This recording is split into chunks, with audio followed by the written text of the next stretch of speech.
And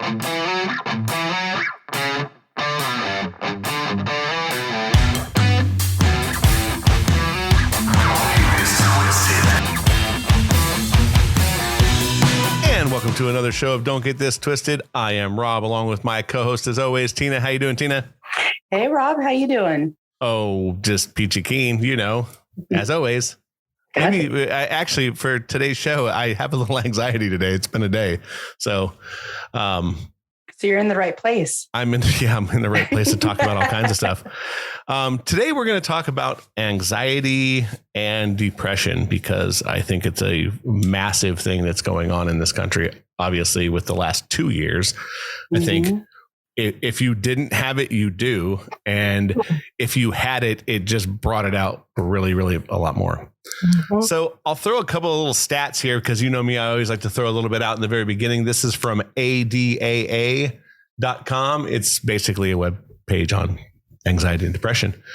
Anxiety disorders are the most common mental illness in the United States. It affects 40 million adults over the age of 18, or 18% of the population every year. That's pretty staggering. I think it's higher than that right now. Yeah, this is just the average. This is the average per year, or in general. Anxiety disorders are highly treatable, yet only 36.9% of those suffering receive treatment. Pretty interesting. People with anxiety disorder are 3 to 5 times more likely to go to the doctor and 6 times more likely to be hospitalized for psychiatric disorders. So you're actually pretty.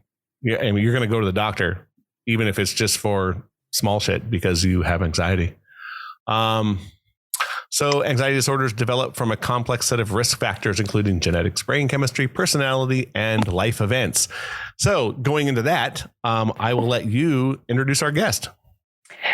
Okay. So my cousin Karen is going to be on the podcast today. Hey, Karen, how you doing? I'm good. How are you? Good. Today, I guess we're gonna discuss dealing with depression and anxiety and trying to work through it. And I'm just going to start with my cousin. If you want to give him some background about you, we'll just get started. Okay. So yeah, I have a title on me. The title of depression. PTSD, anxiety, PTSD. I said that one. PMDD. A lot of anxiety disorders. What's PMDD? Premenstrual disorder.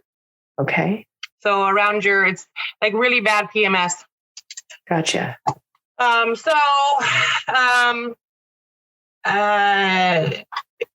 Now that I'm almost in my 50s, I am well aware of what all these disorders are. But, growing up, my life wasn't easy. I was in and out of foster homes. I had was raped and molested by my mom's husband. Had abandonment issues, a lot of issues starting at early childhood. So, growing up as a teenager, I had tried to commit suicide more than one time, was hospitalized for it, spent some time in a psychiatric hospital for it. But, in all that time, it's just a title that gets put on you. No one ever, going to a counselor and talking to a counselor as a teenager isn't something that anyone really wants to do. But you don't really take it seriously, or at least I didn't, Right. So, and trying to reach out to, friends or family, you're a teenager. No one really understands, unless they've been there. And even if they have been there, they're not in your situation. In my early, I think it was like 14, I was put in a foster home, ripped away from my family, but I did run away, granted. But, it just built and built and built over the years. When I was 18 years old, I had been raped, and after that rape turned to methamphetamines. I had never touched drugs in my life, so that for me was a miracle drug. In all reality, stopped me from feeling and thinking, and basically just killed the pain. So, I went from abuse and then into drug addiction, and I had pulled myself out of the addiction. I was clean and sober for 10 years before I relapsed around my mom's passing. But and that sent me to prison. So, I saw a lot of counselors. I went for help, but it never really was there.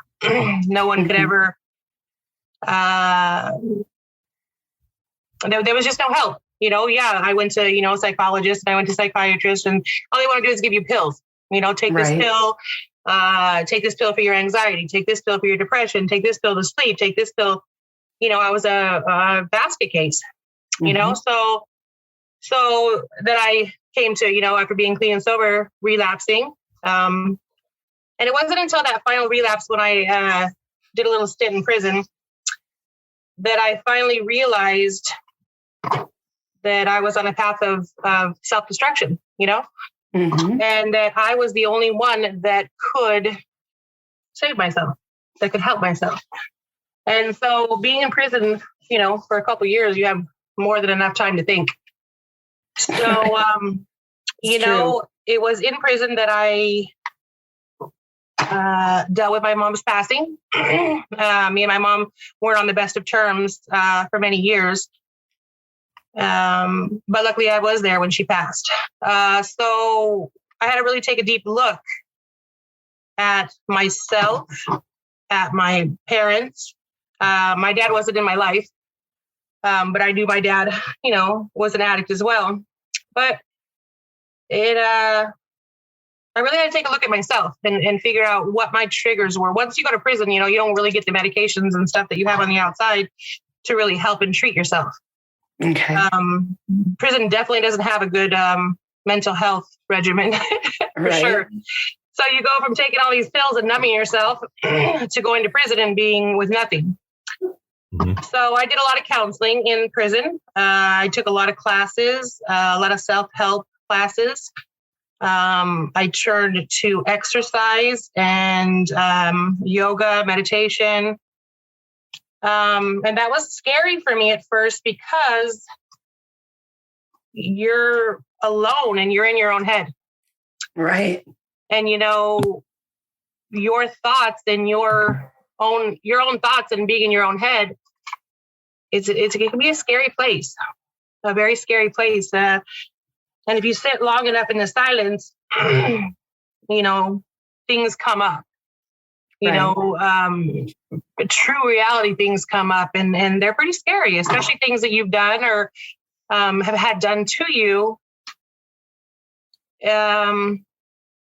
It was a scary, scary place in my head. But then it gave me the chance to really look deeper at my, I guess I held a lot of resentment towards my mom and towards my dad. How could you not? Right. Mm-hmm. But once I got to know, mind you, my dad passed away in 1999. So, but I never had a relationship with him, but through family, such as Tina, and things that I remembered my mom saying, things I even learned from my brother who had spent time with my dad. My dad had a really messed up childhood. Mm-hmm. We're not going to go into all that, but my dad had a messed up childhood. My dad couldn't be there for me because he had never healed from his own childhood. That's true. My mom had a rough childhood as well. And my mom she was a good mom. Don't get me wrong. But my mom made choices that endangered us. But for the best, she tried her best, Mm-hmm. So once I really got into realizing that my thoughts and my expectations of my mother and of my parents and of people in my life that had hurt me, or that I had took what they said or what they did to heart, I had no right to do that. I had no right. If someone goes up to you and they say you're ugly, or you're fat, or you're whatever, and if you accept their words as your truth, then that's on you, Right. You don't. So I had to learn that the hard way, And once I actually was able to sit with that for a very long time, in a lot of meditations, a lot of hours of meditations, Tina can vouch for that. Lots of hours. Yeah.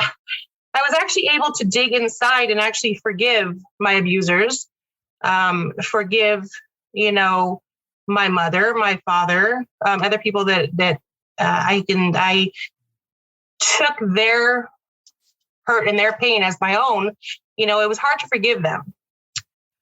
But once I did, forgiveness is a powerful, powerful thing.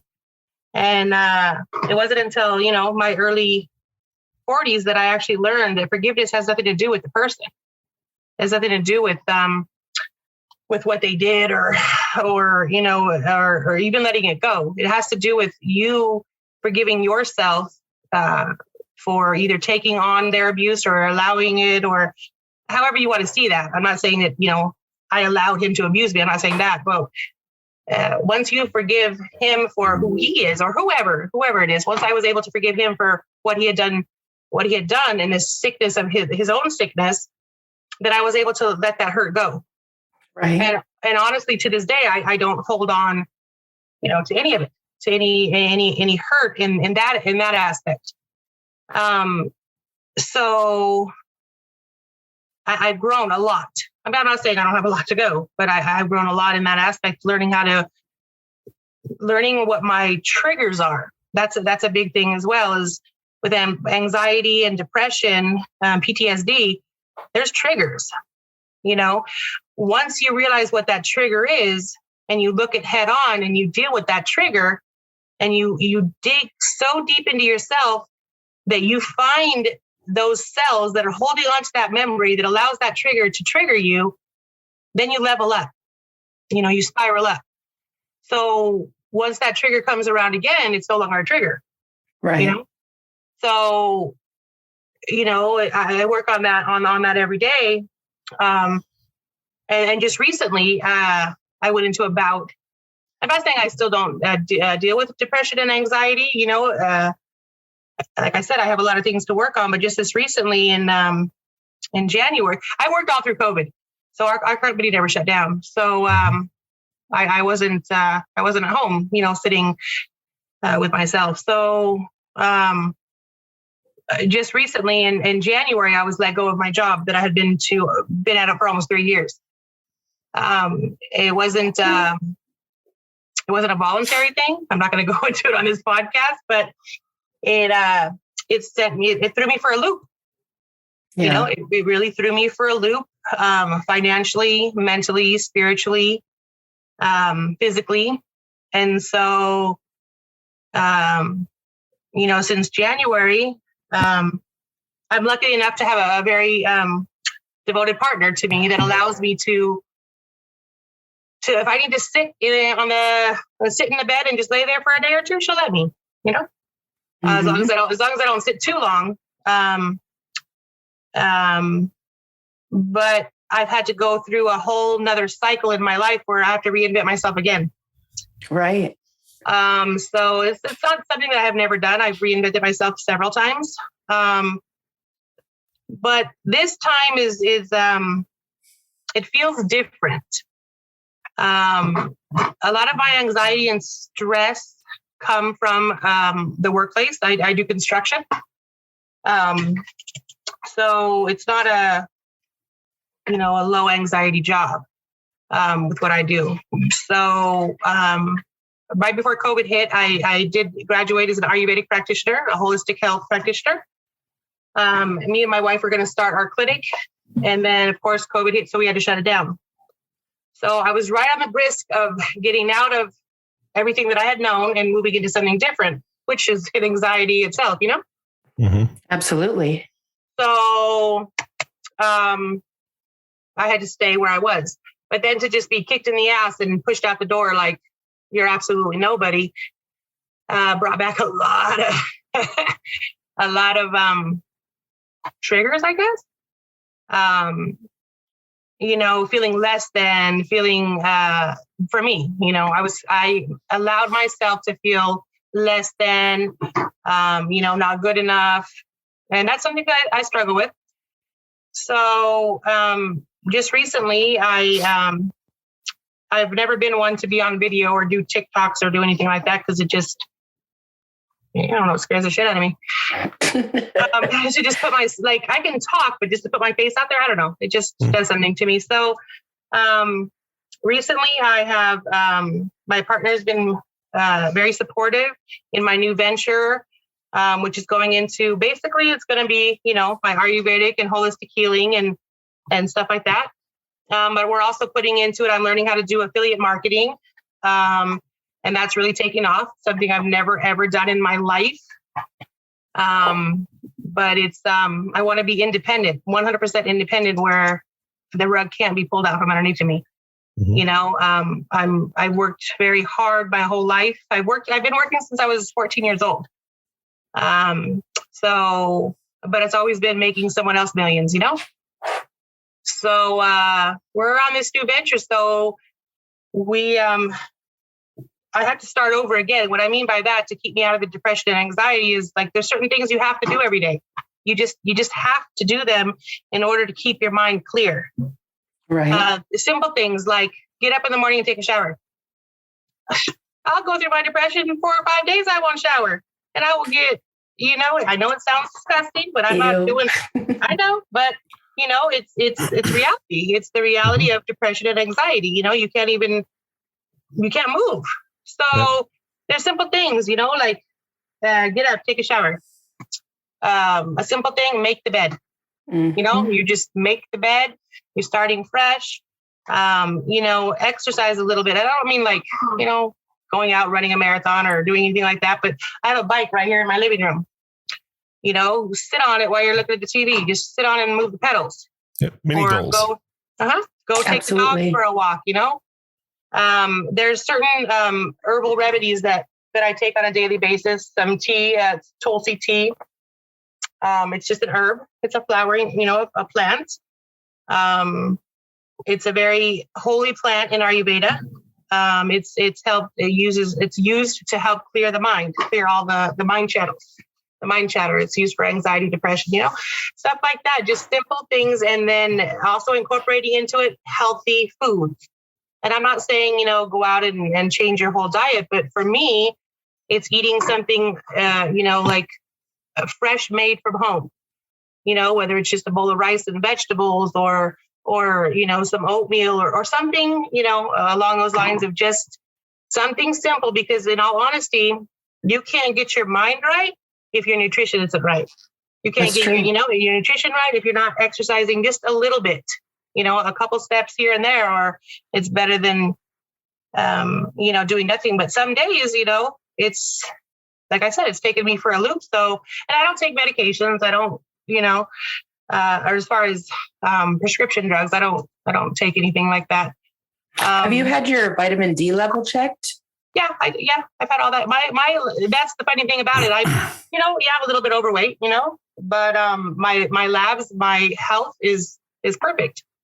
I don't have any issues there. But one thing I did want to mention in this podcast that my wife reminded me of, along with depression and anxiety comes, let's just be honest, suicide. There's a very high suicide rate. And since COVID, it's even gotten higher. And I did mention earlier that I had tried to commit suicide several times as a teenager. The last time I was in a transition, which was, like 5 years ago, 4 years ago? Like 4 years ago, I was really bad. My depression had hit me really bad. And I actually, I was talking to my wife and she's like, you need to get help. So I was like, all right, okay, I'll go see a psychologist, right? So we went to a mental health psychologist. The lady asked me a couple questions and she's like, yeah, you definitely need to be seen. You definitely need to see somebody. And she's like, the first available appointment we have is a month and a half out. Nice. And I love the healthcare system. And I was like, I told my wife when she walked out, I'm like, well, why doesn't she just hand me the rope so I can jump out the window? Seriously? So, it blows my mind they have all the hotlines and they have these numbers and they're like, oh, call your doctor, do this, do that. But it's scary. It's scary, especially if you don't have somebody, that's willing to at least listen to you or pick up the phone or sit with you or cry with you or, I think that goes back to what I've always said is having your village. If you have people around you that you could be vulnerable with and be honest with and get that support, even that helps, just having somebody to be able to talk to. Not every psychologist knows how to deal with somebody that's gone through things that you've gone through, but your friend who watches and grows with you will. Yeah, absolutely. Yeah, absolutely. And then there's a lot of good psychologists out there. I'm not saying there's not. I have gone to a couple and, just to have someone to talk to get, things off your chest that you don't want to tell your partner, you don't want to tell, a family member or whatever. But I guess my point to this whole thing is that, when you get to that point where you're down, not suicidal, I'm not saying that's a completely different realm there, but the anxiety, depression, if you can figure out what your triggers are, if you can figure out what little thing you can do, and by all means, a shower, those positive ions flowing over your body can actually change, the chemical makeup in your brain. They can change, in that moment, how you're feeling, put positive energy back onto you. Right. You talk about triggers. What are some of your triggers? Well, I didn't realize it was a trigger until I got laid off or fired or whatever I was. That was a trigger for me because I had busted my ass, for the last 2 years, working basically 7 days a week, not in the office 7 days a week, but, and mind you, I drove 2.5 hours each way back and forth to work. Oh, shit. Yeah. I drove from where I live all the way up to Sherman Oaks, and worked overtime and worked, on call. And, you bust your ass so bad, so much. And then just turn around and have someone just let you go because they're pissed off at you. Right. So it really hit me. It really hit me in a way where I felt it made me feel, first of all, insecure, not about myself, but insecure about my future. Because, who doesn't live paycheck to paycheck right now? My wife isn't working. She has an injury, so she's out on workers' comp. So it made me feel really vulnerable in the way of financial stability. I guess that's a trigger for me. I think that's a trigger for a lot of people. Yeah, not being able to take care of yourself. That would be a trigger. I mean, you could go from, 0 to homeless in a matter of a month. Mm-hmm. And that's really hitting a lot of people. And I guess just being, I don't know, it almost feels like naive. What had happened is this new owner took over our company, and he's been there about a little over a year now. Doesn't know what he's doing, has no clue what he's doing. So he was running the business into the ground. But he's like, I promise you this and this and this and this and this, all these list of things that he was going to provide for us. Just stay with me and work hard and work hard and work hard. And then, to have that just literally fire me when I'm at home taking care of my wife after surgery. So it made me very angry as well. It made me very angry. I wanted to lash out. I didn't, but I wanted to lash out. So, that's a trigger for me. That's definitely a trigger for me.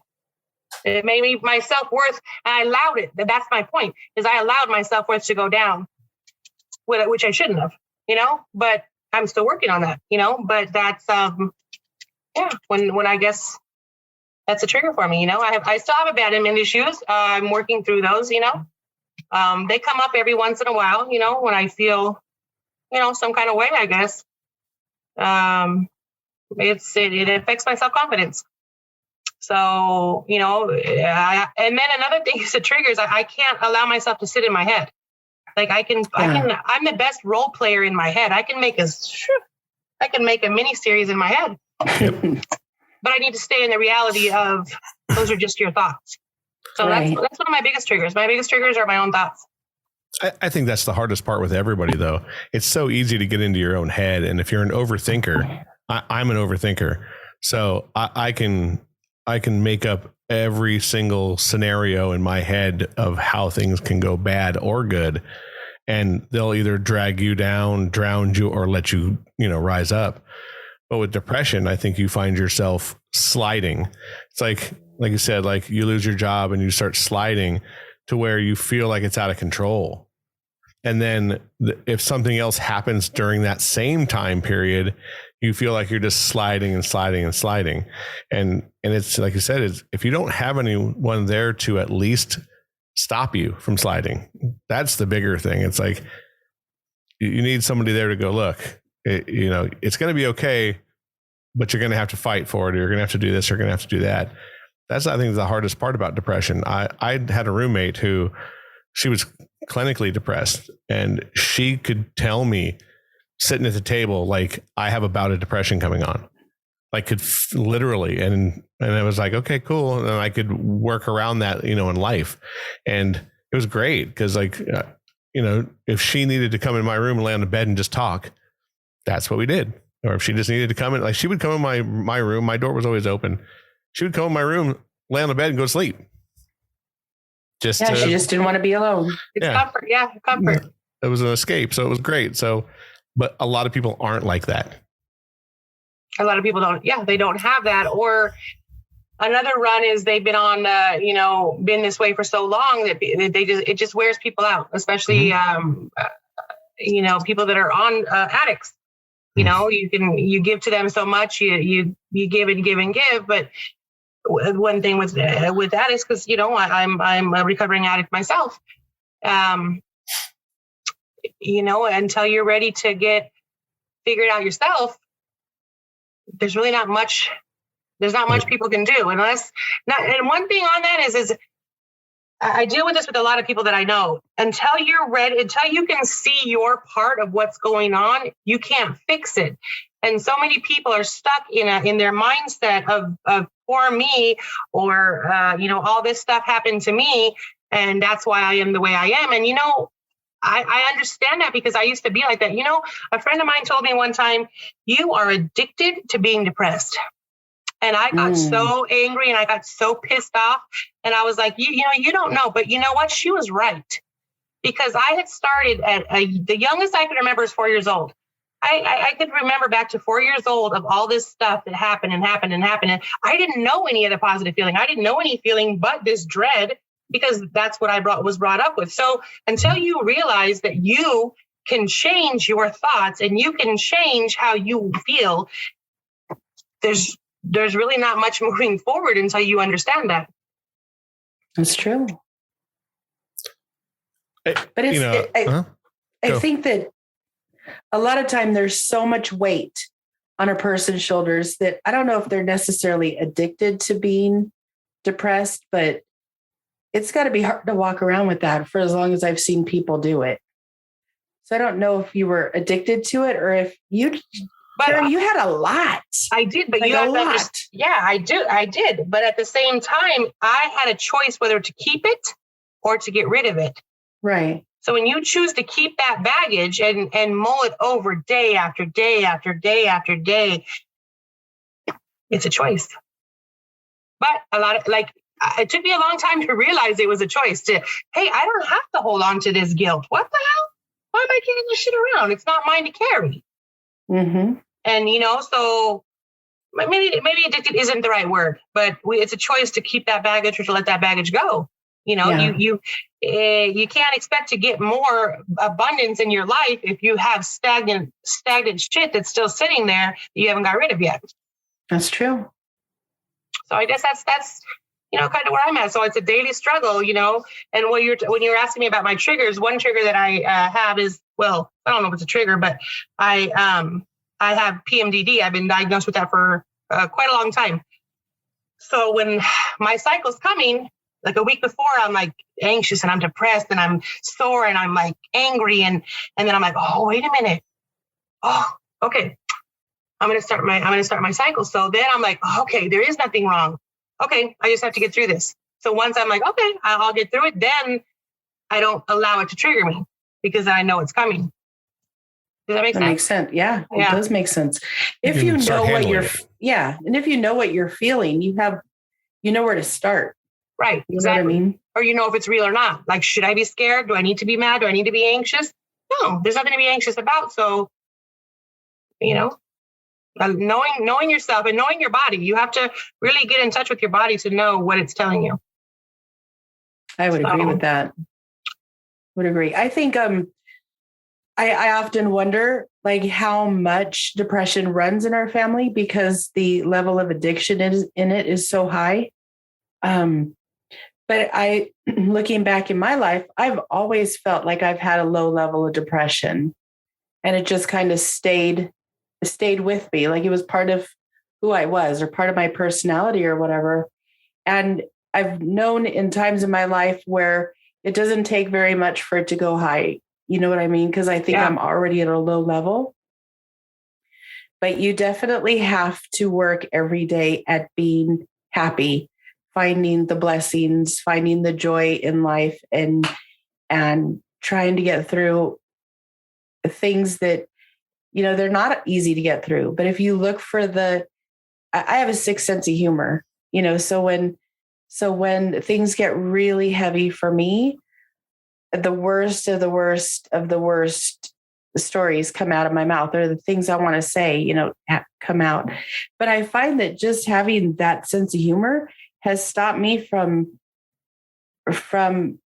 going down that spiral, or getting worse or getting to a point where I couldn't get myself back up. And also I asked about vitamin D. I had a vitamin D deficiency, and apparently vitamin D is something that the brain needs and the body needs to absorb all the other vitamins, but it's also something that you need for good mental health. And I was really deficient in that. So that's why I was asking if you had that, but I don't know. I think I know where you're at with reinventing yourself because I'm in the same place. Mm-hmm. But I just keep looking at things, and as shitty as it is, I keep telling myself, it's still not that bad. I still had a good day. I still found a way to be happy.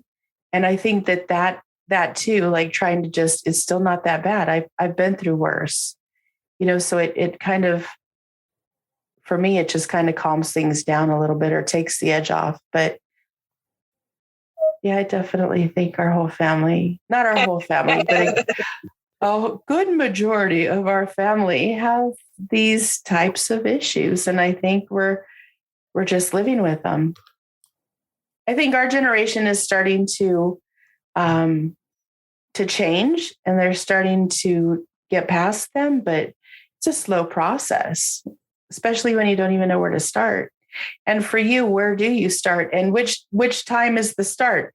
Was it when your mom died? Was it when you got out of prison? Was it when you met your latest girlfriend? Like, it seems like you've stopped and started and reinvented yourself so many times. You really do make it look easy. But I didn't realize the struggle that you were going through while you were making it look easy. You know what I mean? So it's Well, I make it a point to give myself permission to be down a day or two. Right. I give myself permission because I used to be that person where you had to put on that smile and everything had to look good and everything had to be this way. And if someone asks you how you're doing, you say, "Oh, I'm fine." No, I tell people, if you really want to know how I'm doing, you better make sure you want the answer. Right. Don't ask if you don't want to know. Yeah, don't ask. Exactly. And don't ask for my opinion if you don't want to know, So, but I give myself permission to be down, to not be okay, to turn my brain off. I actually literally tell myself, "Okay, Karen, it's okay to sit here and do nothing today. It's okay. We'll start again tomorrow." And so because I do that, I don't have the guilt of like, I have to go. I have to keep doing something. I got burnt out on that. So, I don't know. It's a daily thing, but, I have a very good partner that keeps me, she'll check me when I need to be checked, so, and as far as our family, depending on what your beliefs are, I think mine and yours are kind of the same, is we took on a lot of family karma. I believe in that. I believe in family karma. So, our parents weren't open like we are about anything, really. My mom never talked about anything. As far as the world knew, we were the perfect family. So families didn't talk about depression, sadness, rape, gays, lesbians, prison. Like no one talked about it, our generation. So, the more we talk about it, the more people are going to be able to relate and heal because they're not alone. That's true. Like none of us are alone. Even when we like literally are alone in our home, we're not alone. So, yeah, I agree with that. And yeah, the family karma thing is, you and I've talked about that. We're put into a family for a reason and to get the lessons we get. And here we are doing it, yeah. So I agree with you on that. It's a lot. And yet it could be so much worse. You know what I mean? We could be in a worse situation. We could not have each other. We could not have the family that we lean on and stuff. So I always try to keep that in mind. Like, okay, it's still not bad. When I was 40, I felt like my world was just crushing like on my soul. It was coming down. And I always go back to that. And I'm like, okay, it still doesn't feel as bad as when I was 40. So I could do this. Like I've already been through the worst of it. Like I remember times when I sat and the ache was so fucking bad. And now I'm like, okay, I don't have that ache. So I could still do this. I could still, and I talk myself off. I don't want to say off the ledge because I wouldn't say I'm suicidal, but I mean, off that point of where the energy is starting to buzz because you feel it's so intense, the negativity and the frustration and the grief and whatever it is that I'm feeling. I have to constantly say to myself, it's still not that bad, teen. You're waking up every day. You got a roof over your head. You have really good friends. You have great family. You're writing a book. You got a podcast. You still had some sort of work today, but you also had time to breathe. Right. And that for me is kind of what brings me down. But I was wondering, what would you say to somebody who's in a place where they feel suicidal? Like, what did you need to hear that you didn't hear? Well, back when I was suicidal, it was, when I was in and out of the foster home, after being raped and molested. And so I don't know. My mom wasn't there. She didn't talk to me, she just didn't talk to me about what was going on. She was preoccupied with her new boyfriend at the time. So,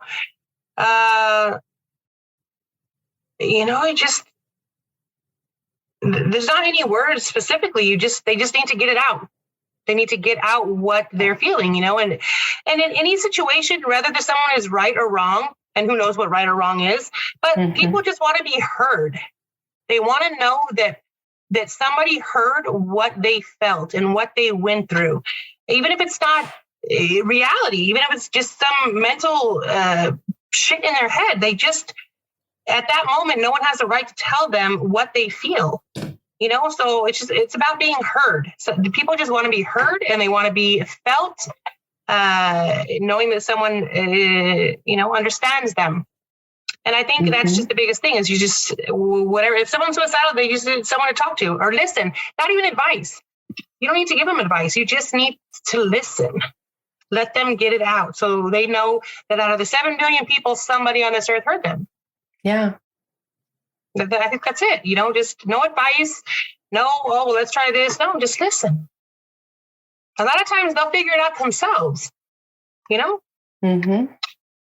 So I think that's the biggest thing is just someone just wants to listen. Like sometimes when I'm upset, if I'm talking to my honey, I want her to just listen and I'll tell her, honey, I just want you to listen to me, or she'll tell me because, I have a big mouth. I like to give advice. She'll just say, shut up and just listen. So I'll be like, okay. And I'll just listen to what she has to say so she can get it out. And a lot of the times she'll be like, oh, well, I should do this or I should do that. Really? Because you didn't need my advice. You figured it out yourself, but she just needs to get it out. She needed a sounding board. I used to say that to my ex. You don't need to fix me. This isn't your problem. I just need to rage right now. Can I just like have that? And you don't throw your shit on somebody else, but you just tell them everything that's going on without making it their problem. Let them just be there. And it makes it easier if they could just be there. They don't have to fix you. You get to process whatever you're going through, say what you need to say. And then hopefully at the end, you could come to your own conclusion. Because ultimately it's going to be what you need to get through whatever it is you're going through, not anybody else. Yep. I totally 100% agree with that. Yeah. That was big for me. And I realized that, especially in dealing with men, because if you tell men that there's a problem, they're like, okay, what do I need to fix? And I'm like, whoa, you can't fix me. Like, you could be on the journey, but you can't fix me. And I had to say, I don't need to be fixed. I just need you to listen. And that did help tremendously. It helped our relationship. And it also helped to get my needs met in a positive way without having to, you never listen to me. I didn't have to start all that shit. I didn't want to go girl on him, where you just throw it all. Well, communication is key. It's key to anything. I agree. Any relationship, whether it's family, friends, coworker, anything. It's just communication. Without that, you're screwed. Yep. And just, say something like, I've known people that say, I didn't want to call you. I didn't want to burden you with this. Well, shit, you know what would be more of a burden? Going to your funeral. Call me. Let's talk. You told me that before. You want to talk about a fucking burden, try planning a funeral. To me, that's a burden. You having issues and needing me to get on a plane, getting in the car, going to wherever you are, that's not a burden. That's being who I need to be to love you. And that should be okay. So don't think that you can't reach out or that nobody's going to be there. I mean, pick somebody that would be and say something. I mean, I think that's the biggest thing. I've had people in my life that didn't say something, and I wish they had, because had I known, I would have been there, and I would have been given the opportunity to at least let them know they were something to me. And I guess that's what ultimately, the whole point of this is, it's okay for you to ask for help. It's okay for you to not be perfect. And it's okay for you to love somebody even when they're not. It's all okay. Like, we need to stop putting blame on people. We need to stop saying, oh, well, I don't do that because I don't want somebody to get one over on me. No, be a human being and, start just quit being so freaking selfish, Yeah.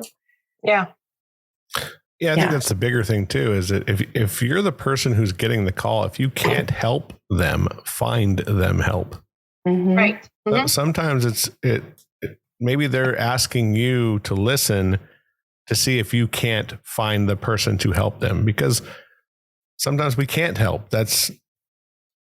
We're either, not smart enough, not in the right place at the time, because some people can't take that burden on, but you can find someone else within that same group of people to help. I lost a friend to drugs who unfortunately was a really, really good friend of mine. And once I got married and had a kid, I think he took that as of separating us, and he kind of met other people and kind of went off. And unfortunately, he died in his 30s, and he was a great human being. He just unfortunately got caught in the wrong situations at the wrong time. And, his father had found him. So, it hurt a friend group, but his family, to find your own child had to be the most devastating thing ever. I couldn't even imagine. So, but I think he would call me periodically, and I think he was seeking help.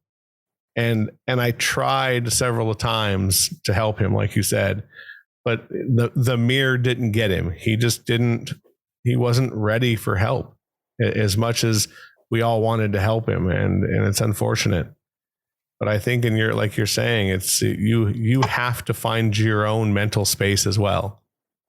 you're like you said before, and it really hit home for me. The room in your head, as empty as it is filled with shit, and it'll weigh you down or drown you, and it's absolutely horrid. And it'll, like you said, physically, like I kind of went through some things a few years ago of depression and lost tons of weight and didn't want to eat. And I love food to the point where like food made me sick. Yeah. And so you hit home on a lot of things that I've felt in the past where I didn't think I had any depression issues, but obviously we all have some. And I think it's handling that. Like when I read some of the stuff earlier, when you look at it, like you said, it's a genetic thing. These are things that are passed down through people, mostly addicts. But even mental states, and like your brain chemistry, you talked a lot about that. And I think that is something. How do you alter your own brain chemistry? Like you said, eat good food, exercise, because those all produce chemicals that balance out the shitty stuff with the really good stuff. Over the past like 4 months, or maybe 5 months now, I go to the gym every morning and I feel so different. Well, yeah, it kicks in your endorphins, which it beats depression. And it beats, I've never done any drugs. So I'm one of those kind of weird people that like are out there that say, I've told my friends that, I've never done anything, but the best chemical reactions I've ever had are, those kind of stimulations where either like exercise or being in front of a crowd or that kind of thing, where you get that endorphin rush so much that you don't know what to do with it. I think it's trying to find the balance of that with your depression. Absolutely. I 100% agree. Yeah, absolutely. And that's what I was getting at is when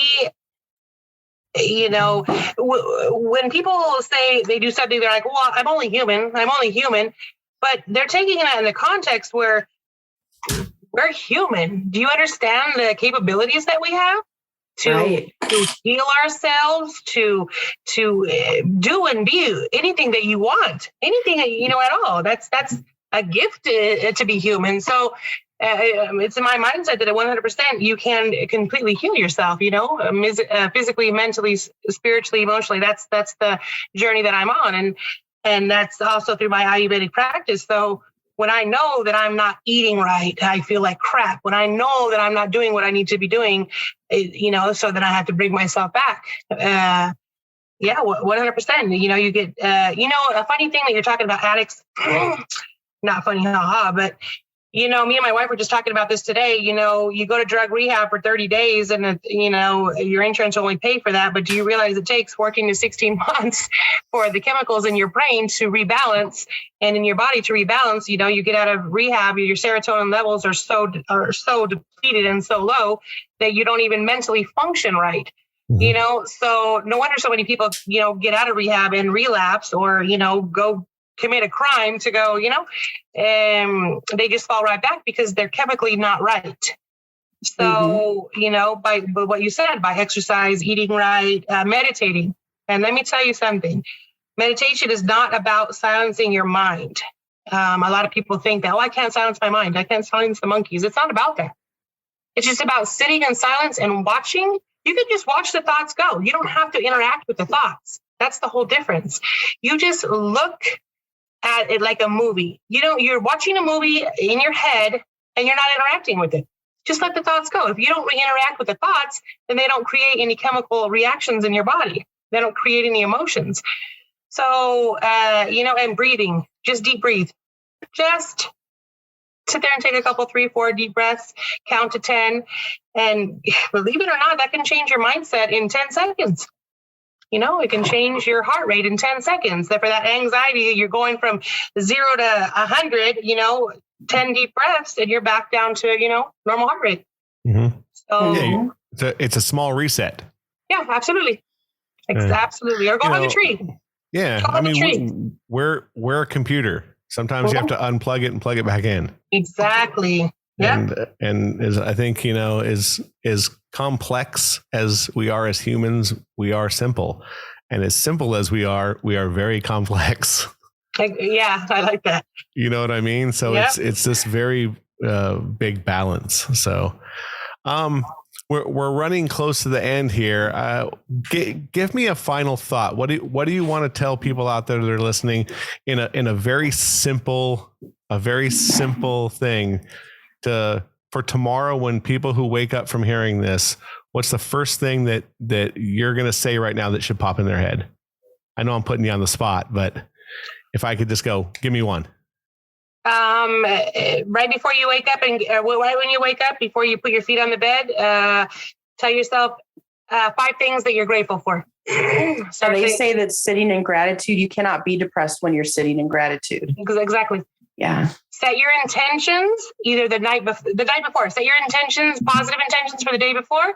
Remind yourself in the morning when you wake up what those are before your feet even hit the ground. Perfect. There you go. Tina, do you want to give them the nonsense or do you want me to? I love you, Karen. Thank you so much for doing this with us. I love you too. You could always call me and I am that crazy one that will go to you wherever you are. For sure. We've been there and done that. Mm-hmm. Anyway, having said that, we're doing really well. We are worldwide. We are now in Russia, which I thought was kind of bizarre for the times that we're in right now. Kenya. We got Kenya. Yeah, we did. But here's the funny thing. I thought once I saw it, it was they listened to the coffee episode, and I didn't know, but coffee is like huge in Africa. Yeah. So maybe that's why. But Kenya, I mean, that's crazy. It's not even like an English speaking country. That's awesome. True. Love it. So listeners, please continue to listen. You can find us on Spotify, Apple, Google, Amazon, Outcast, Player, Facebook, iHeartRadio. We're starting to get in all kinds of places, I've noticed. In all kinds of trouble. And not yet, but it may be coming. Anyway, we're on our way. Please follow and look for our episodes. We would really like to keep going and doing this. And the more we have people listening, the better. So correct. Yes. And hopefully we're going to be doing a few things on YouTube, maybe a couple of things before shows, kind of get you guys hyped up for it. Oh, just so you know, Tina, we actually got West Virginia as well. Hey, West Virginia. Now we got another state. We're well on our way. Nice. A nice John Denver song. So, as you know, this is an opinion show, so don't get it twisted. And for our guest, thank you so much for coming on and listening to the rest of our incredible bullshit. And I had to say one because I didn't get any cuss words out this whole show. And thanks a lot for coming on. Yeah, you did. Thanks a lot for coming on. I'll say I love you too, because I hate to be second fiddle to anyone. Love you, Rob. Love you too, Robbie. Right. And you're welcome back anytime when we start talking about something a little not so serious, because we need to have a couple of new shows where people are laughing. We got good stuff too. And by the time this one comes out, we would have already done our party show. So hopefully everyone will come was on that show and crazy stuff. So I'm looking forward to that. We're going to have a blast. Yeah. So for our guests, Karen, thank you very much for coming on. Thank you my very much. co-host, as always, Tina, I am Rob. This is Don't Get This Twisted. We'll see you next Wednesday.